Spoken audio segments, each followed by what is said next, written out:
রাজশাহীতে চড়া সবজির বাজার সপ্তাহ ব্যবধানে কেজিতে 10 থেকে 12 টাকা বেড়েছে সব ধরনের সবজির দাম। তবে স্থিতিশীল রয়েছে বেগুন, পেঁয়াজ ও রসুনের দর। এ নিয়ে আরো জানাতে নগরীর খড়খড়ি বাজার থেকে যুক্ত হয়েছেন মারুফ হাসান। মারুফ, বাজারে সবজির সরবরাহ কেমন দেখতে পাচ্ছেন? দাম বাড়ার কারণ হিসেবে ব্যবসায়ীরা কি বলছেন?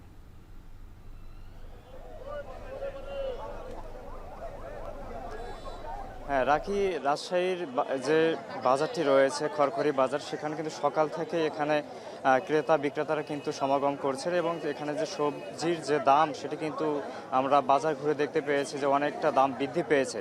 গতকালের তুলনায় কিন্তু আজকে প্রত্যেকটা সবজির যে দাম সেটি কিন্তু বৃদ্ধি পেয়েছে এবং এই কারণ হিসেবে অনেকেই কিন্তু অনেক ধরনের কথা বলছে এবং আমরা যতটুকু এখানে জানতে পেরেছি এখানে যারা রয়েছেন তাদের কাছ থেকে, এবং তারা যে তথ্যটি জানিয়েছেন সেখানে আমরা জানতে পেরেছি যে আলুর প্রতি কিন্তু দাম বৃদ্ধি পেয়েছে, পটলের দামও বৃদ্ধি পেয়েছে, ভেন্ডির দাম বৃদ্ধি পেয়েছে, বরবটি আগে যে দাম ছিল তার সাথে কিন্তু আজকে দাম অনেকটাই বেশি, প্রায় 8 থেকে 10 টাকা বেশি হয়েছে।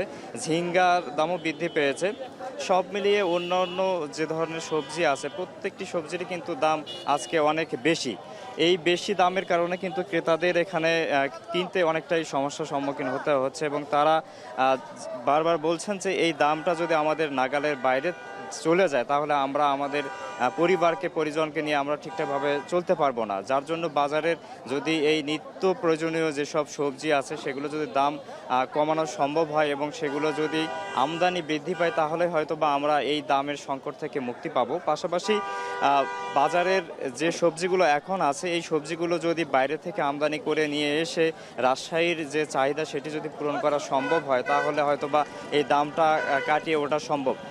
তবে এখানে আজকের যে বাজার দর দেখা যাচ্ছে সেই বাজার দর অনুযায়ী গতকালের তুলনায় কিন্তু 10 থেকে 12 টাকা দরে প্রতিটা সবজির কিন্তু এখানে দাম বৃদ্ধি লক্ষ্য করা যাচ্ছে। তবে এই দাম যদি এইভাবে চলমান থাকে হয়তোবা সামনে আরও এই দামের যে বৃদ্ধি সেটি কিন্তু কোনোভাবেই ধরে রাখা যাবে না বলেও জানা যাচ্ছে। এখানে আমরা যারা খুচরা এবং পাইকারি বিক্রেতা আছেন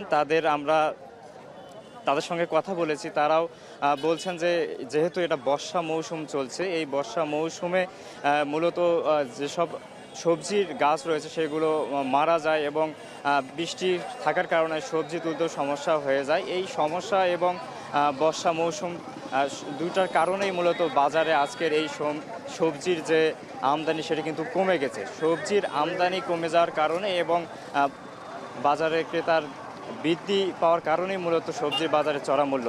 রাজশাহীর খড়খড়ি বাজার থেকে এই ছিল সবজির সর্বশেষ। বাজার দরের খবর শুনছিলাম সহকর্মী মারুফ হাসানের মাধ্যমে।